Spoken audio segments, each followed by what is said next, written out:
ഇന്നത്തെ തിരുവചനം 2 മക്കബായർ 14 അധ്യായം.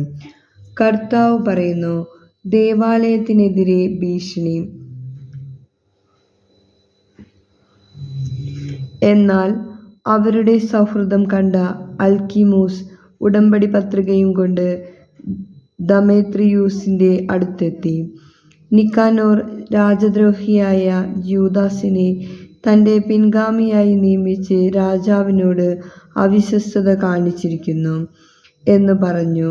ആ നീചന്റെ വ്യാജമായ കുറ്റാരോപണങ്ങളാൽ രാജാവ് ക്ഷുബ്ധനും കോപാക്രാന്തനുമായി. ഉടമ്പടിയിൽ താൻ അസന്തുഷ്ടനാണെന്നും ഉടനടി മക്കബേയൂസിനെ ബന്ധനസ്ഥനാക്കി അന്ത്യോക്യയിലേക്ക് അയക്കണമെന്നും നിക്കാനോറിനു കൽപ്പന അയച്ചു.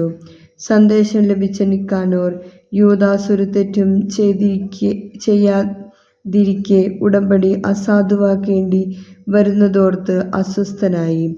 രാജാവിനെ എതിർക്കുക അസാധ്യമായതിനാൽ തന്ത്രപൂർവം രാജകൽപ്പന നിർവഹിക്കാൻ അവൻ അവസരം കാത്തു.